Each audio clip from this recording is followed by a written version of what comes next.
Regardons le numéro 41 de la page 253 du chapitre 7.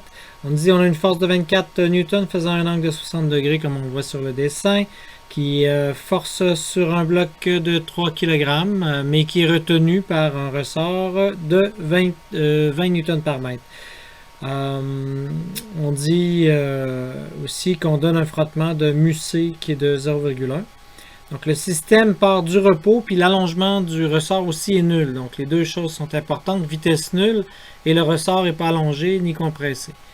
Deuxième chose, on vous dit dans le fond, si le bloc se déplace de 40 cm, donc si le bloc se déplace de 40 cm comme ça, automatiquement, quel est le travail qui a été fait par la force F, par le frottement, puis le travail fait par le ressort, ainsi que la vitesse finale du bloc, si sa vitesse initiale est en 0. Donc, commençons par A, c'est-à-dire le travail fait par ma force.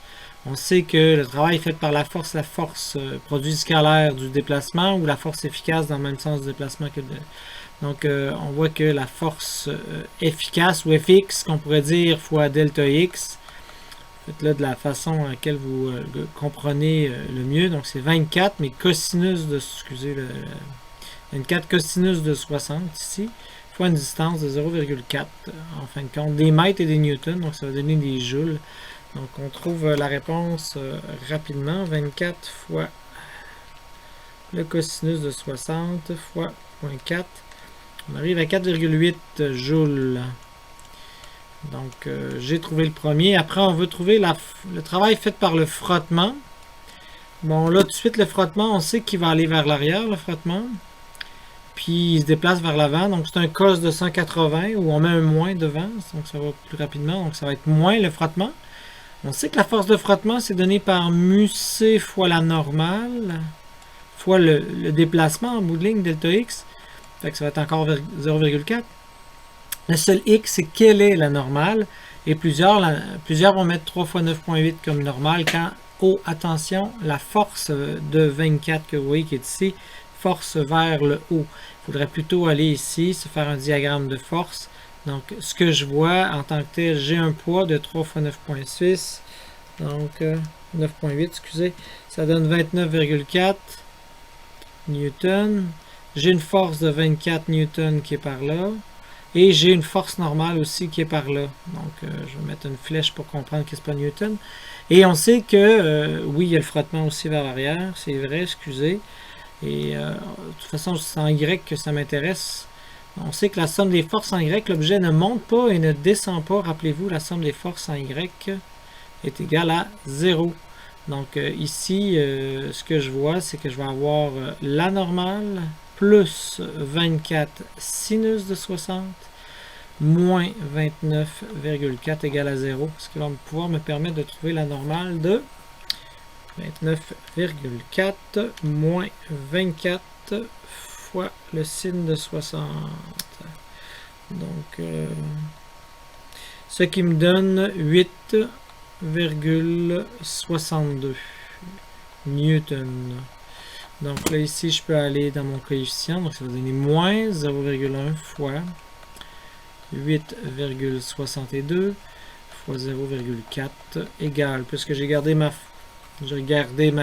tout mon chiffre, je ne vais pas l'effacer, fois 0,1 et fois 0,4, ce qui va me donner moins 0,3446.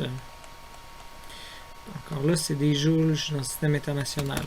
Bon, par la suite, on nous dit quel est le travail qui a été fait par le ressort. Je sais que le travail fait par un ressort, c'est moins une demi-K, position finale carrée, moins position initiale carrée. Donc ici, la position initiale étant l'allongement nul, donc automatiquement c'est ça qui est 0. Donc il va me rester moins une demi KF carré. Donc c'est-à-dire moins une demi 20 fois la position finale, donc 0,4 au carré. N'oubliez pas que la position finale c'est fait par rapport à l'allongement nul, mais puisque c'est 0, donc ça donne 0,4 tout de suite. Donc ça fait 10 fois 0,4 au carré, donc 0,16 fois 10.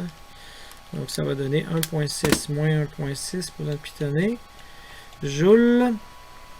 Là par la suite, on nous dit à la fin quel est le module de la vitesse finale du bloc. Mais là, on peut prendre le théorème de l'énergie cinétique. On sait que la somme de tous les travaux, ça va être la variation d'énergie cinétique. Donc, je sais que le travail fait par ma force, plus le travail fait par mon frottement, plus le travail fait par mon ressort, ça va être égal à l'énergie cinétique finale moins l'énergie cinétique initiale. Encore là, vous savez que finale moins initiale, initiale étant 0, ben ça veut dire que ça me donne l'énergie cinétique finale, donc ma vitesse finale. Donc là, je vais pouvoir y aller. Je sais que ça, c'est 4.8 moins 0,3446 moins 1,6 va être égal à 1/2. La masse de l'objet qui est en train de bouger, c'est-à-dire mon 3 kg, avec la vitesse qu'il va obtenir. Donc, ça va me permettre de trouver V après une racine carrée. Donc, je vais faire 4,8 moins 1,6 moins 0.3446. Je vais faire x2 divisé par 3.